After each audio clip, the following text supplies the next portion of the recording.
Okay, this is like my third or fourth take of this because I kept like rambling on. Hopefully I'll do better this time. So this is a few quick theories on American Horror Story Asylum, but the main thing I'm going to talk about to start off with is Bloody Face, which is like the most fun mystery of the show. Of course, every series is going to have a masked villain. In the first series we had Rubber Man, of course. This time around it's Bloody Face, the serial killer, which carves off his victims' faces and wears the flesh as a mask. Kind of like Leatherface, I guess. So, who do I think it is? By the way, I guess, spoiler warning, I probably am right. This is pretty obvious. So, I'm just saying, spoiler warning, I am probably right because this is pretty obvious. Most people have figured this out. So, in case you haven't figured it out yet, leave now, because I wouldn't be surprised if this is correct. Like, everybody thinks this, or at least most people do. So, you've been warned, but I think Bloody Face is Dr. Thredson, Zachary Quinto's character. What I think's going to happen in episode 5, so of course in the episode 5 preview, like in episode 4, he said to Lana, the lesbian reporter, Sarah Paulson's character, he said, you know, he promised that he would get her out of the asylum because he believes she doesn't belong in there. She was like falsely imprisoned after all. So he believes she doesn't deserve to be in the asylum, so he promises to her in episode 4 that he's going to get her out. Then in the episode 5 preview, he says, what does he say? He says something like, I'm getting you out tonight. He says something like that in the episode 5 preview. So I guess in episode 5 he's getting her out. So what I think's going to happen is he's going to succeed in getting her out of the asylum, and he will get her into the confines of his own home. And when she is there, it's going to be like, oh, you know, it's all fine and dandy. She escaped the asylum. She's going to live happily ever after. But of course, he turns out to be Bloody Face. He reveals himself and kills her. That's the end of episode 5. And what I think would be a cool way to open up episode 6, because Ryan Murphy already said that episode 6 will be the origin story of Bloody Face. Like he said, episode 5 will be the unmasking of Bloody Face, and then he said in episode 6 will be the origin story of Bloody Face. So I think it would be cool to open up the 6th episode with you know, so at the end of episode 5, he kills Lana and carves off her face. I think a cool way to open up episode 6 would be a reverse Rubber Man reveal. Like, you know how in episode 8 of series 1, Rubber Man was standing in front of the mirror and, like, you know, he unzipped the mask, took off the mask, that was the reveal. Then you cut to the opening title sequence as soon as you found out who it was. I think it would be cool if they did like a reverse version of the scene. So we already know who Bloody Face is at this point, so Zachary Quinto is standing in front of the mirror in the opera gown, you know, the gloves and everything, and he basically stands in front of the mirror unmasked, and then he basically puts on Lena's face onto his own, and like as he like puts on her face and like, you know, fastens it, tightens it around his head, and just stares at himself in the mirror, that's when we can cut to the opening title sequence. I think that would be a cool way to open up episode 6, him wearing her face. So a lot of people might be thinking, maybe put off on the idea of this happening, because why would they kill off Lana? She's a pretty big character. Like, she's one of the main characters, basically. So a lot of people disagree with the idea of killing her off so early on in the season. But this is American Horror Story. I mean, they killed one of the main characters off in episode 6 in the first series. And for those of you who don't know, you could bring it down to the first series of American Horror Story having 3 main characters. That's how many main characters the first series had. And by the 6th episode, one of them was dead. And there were 2 left for the rest of the series. So this will be the 5th episode, so I wouldn't be surprised if they killed off Lana in this episode. And by the way, let's face it, she's not going to live happily ever after. Like, either A, Zachary Quinto is going to fail at getting her out of the asylum, or B, he will succeed in getting her out of the asylum but kill her. Because, for starters, if she successfully escapes from the asylum, she's going to be able to blow the lid off the asylum. You know, and that's basically the end of the story. And if she stays in the asylum, well, she stays in the asylum. But the thing is, with her character, I feel as if she's done. There's not really much places left for her character to go. There's no like hidden dark past she has. like, she's been involved in 2 escape attempts, 2 unsuccessful escape attempts. She's been trying to get cured of lesbianism, I suppose, with the aversion therapy, which didn't work out so well. I just feel as if there's not really anywhere else her character can go. So killing her, it kind of seems right to kill her off now, because her character is kind of unnecessary now, I feel. Like, the only storyline she has now is to try and escape from the asylum. And after 2 failed escape attempts, it's kind of like, what, you can't really do anything else. So as far as I'm concerned, killing her off is the next move. It's the next, like, logical step to progress in her character, which is ending her character. Because they have progressed her character to the point where she can't evolve anymore. You might as well just kill her off now. So that's why I really think they're going to kill her off in the next episode. Or maybe, like, they'll reveal Zachary Quinto as Bloodyface at the end of episode 5. And then in episode 6, he will kill her. Maybe it'll go like that. But she's not going to stick around for much longer, I don't think. There's a bunch of different clues for why people think Thredson is Bloodyface. One good thing which has been brought up a lot is in episode 2 the boy was possessed, and when Oliver Thredson is kind of like monitoring the dude's heart rate, he turns like possessed, and he turns to Thredson and he says to him in his mother's voice, in Thredson's mother's voice, he says, "Oliver, look at you. I see what you've become, and I'm glad I gave you up." That's why he says something along those lines. So when he says, "I've seen what you've become," he's obviously referring to the fact he's become a serial killer. He has become Bloodyface. That's what he's referring to. But the final nail in the coffin for me was the whole speech in episode 3. Episode 3 was when I was like, yep, Thredson is Bloodyface without a doubt. So he went inside Wendy's house because Lana told him, well, Lana told him to get a message to Wendy. So he went to Wendy's house. He tried to open the door, and it was unlocked. So he walked right on in, despite no one answering. And he poked around the house. He got a private possession, which was the picture of Wendy, since he gave it to Lana in episode 4. So that's kind of dodgy. Was he like searching through, you know, the possessions, or was the picture just clearly on show on the mantelpiece or something? Like, where did he get this picture? I don't know. It could have been like clearly on show in the house, not hidden at all. I don't know. It kind of seemed suspicious that he would poke around the house and find the picture. The fact that he actually went in the house anyway was kind of dodgy, if you ask me.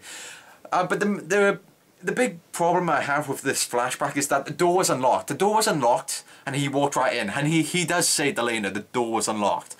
So what's the big deal about the door being unlocked? This is the big deal. Why didn't Wendy lock it? As to her knowledge, Bloodyface was still on the loose in episode 2. She got killed in episode 2, for those of you who aren't too familiar with this now. She got killed at the start of episode 2, and as far to her knowledge, Bloodyface was still active. He was still on the loose killing people. And you might be saying to counteract what I'm saying, but Kit was committed to the asylum. Kit was accused of being Bloodyface and was committed to the asylum. So allow me to retort. At this point, none of their characters were aware that Bloodyface was apparently captured in the asylum. This is evidenced by the fact Wendy's friends tell her to lock the door because there's a killer of women on the loose, obviously referring to Bloodyface. And even if they weren't referring to Bloodyface and you're going to try and pass this off as there's another killer killing women, this doesn't change the fact that they told her to lock the door because there's a killer of women on the loose. So I can't see her keeping the door unlocked. So obviously this means Thredson is playing around here. He obviously, after killing Wendy, you know, he's claiming he went back into the house, the door was unlocked when the door was locked beforehand. That's the point I'm getting across here. Something you could, I will admit, you could twist logic here and counteract this whole entire theory by saying Bloodyface on the way out, because of course he climbed in through the window. And you could counteract this by saying Bloodyface left by unlocking the door and leaving through the front door, and that's why the door is unlocked. But that doesn't really make sense for Bloodyface to do that, because by having the door unlocked, it would mean people would realise Wendy is missing a lot more quickly. Because if the door is unlocked, this is a sign that she's inside the house, obviously, so like her close friends may wander right in thinking she's in the house and realise she's missing. So this would be a stupid move on the part of Bloodyface. Taking her out through the front door and locking it, and then locking it would be a smarter option, or pulling her out through the window would be a smarter option. Basically, keeping the front door locked still is the better option for him, because it would take a longer period of time for anyone to realise she was missing and suspect her of being a murder victim, and thus starting a search for her corpse or her body, or just for her in general. And you could be saying, you could also counteract what I just said by saying, well, maybe Bloodyface just doesn't care if people realise she was missing. I suppose. Like, you can keep twisting this logic around all day, and we'll just go round in circles. But, you know, there's something dodgy about what Thredson did about, you know, just going inside there. And also, this is either really bad writing, or he's clearly Bloodyface, because he says that... He basically says Kit isn't the killer because, you know, he's locked up in the asylum, so how could Wendy be be attacked or assaulted by Bloodyface or whatever? So he does say to Lana, he does clearly insinuate that he doesn't believe Kit is Bloodyface. Yet in episode 4, he tries desperately hard to convince Kit that he is Bloodyface and he imagined the aliens. So by you know, by convincing Kit that he is Bloodyface, he's kind of like drawing the manhunt off of Bloodyface, and thus leaving him free to do some more killings. So that's another like dodgy thing, and I can't really think of anything else. Also, he has the same eye colour as Bloodyface. They both have brown eyes. Like the Bloodyface in 2012, you don't really get a good look at his eyes because you had a group of copycat killers imitating Bloodyface, and you didn't get a good look of the real Bloodyface's eyes at the start. You know, the one that appears at the end of the third episode, advancing on the copycat killers. So I am a supporter of the theory that there are two Bloodyfaces. You know, there's a Bloodyface in 1964 and a Bloodyface in 2012, and they are both separate people. I am a theory, you know, a fan of that. I'm thinking maybe Kit is Bloodyface in 2012. You know, by the end of the series, he'll be so pissed off at everyone accusing him of being Bloodyface. He'll just become, you know, he'll be like, alright, fine, I am Bloodyface, and become Bloodyface, you know. He'll just become a copycat killer by the end of it because he's so pissed off at everyone accusing him of being Bloodyface. So I'm thinking Kit may be the 2012 Bloodyface. But yeah, that's really, I think that's everything I have to say about Thredson being Bloodyface. As far as I can see, it's pretty obvious that it's him. No way in hell is it Dr. Arden, in my opinion. Just no, it's not him.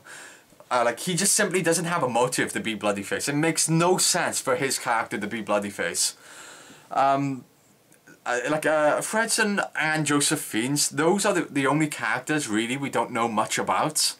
So I suppose they are the prime suspects, but it would be a lot more likely to be Thredson, in my opinion. Like Joseph Fiennes, I don't know. There's something going on with his character, but I don't think he's Bloodyface. I definitely think it's Thredson. Like, there's a lot more clues pointing towards the fact that he is Bloodyface than it was Joseph Fiennes. So that's really all I have to say. So basically, Thredson is Bloodyface. He's going to succeed in getting Lana out of the asylum, and he will kill her at the end of episode 5. That's what I think is going to happen. So these are a few other like little things unrelated to Bloodyface that I would like to talk about. For starters, when Jessica Lange was knocked unconscious by the alien, you know, when she was stumbling around drunk in the asylum in episode 3 and she encountered the alien, she went unconscious and awoke later on. I think she may have had the spider chip like implanted into her body. You know how Kit had the spider chip like implanted into his neck? I'm thinking maybe she's got one inside her now. Just saying. Obviously, Shelly's been transformed into a rasper. I'm not sure if that's obvious to most people. I mean, it was to me. Like, she's been turned into one of the mutants in the woods. I'm just throwing that out there in case some people haven't realised yet. And of course, the alien was in the asylum because he was tracking the chip. The reason the alien just happened to show up at the asylum was because he was tracking the chip in Kit's neck. In case some people haven't figured that out yet, I'm pretty sure that's why the alien was in the asylum. And that's what I have to say, just a few quick things to throw out there. And that's all I have to say. And I'm not saying this to like brag if I'm right, I'm just like doing this for fun because I like talking about, you know, American Horror Story, I guess. So I just wanted to throw this out there before episode 5 aired. For those of you who don't know, this is being recorded before episode 5 has aired. This has been recorded like 7-ish hours, about 7 hours before episode 5 is. And Ryan Murphy has confirmed that Bloodyface will be unmasked in episode 5. So I am aware that Bloodyface has been revealed in the next episode. So I wanted to quickly make this like theory video before the fun gets spoiled. But I am thinking they are going to reveal who 1964 Bloodyface is and save the mystery of who is 2012 Bloodyface for later on in the series, I think. I'm going to leave it at that though. So that's the end of the video. We'll see if the Thredson theory supporters are right later on. So that's it. So thanks for watching. See ya.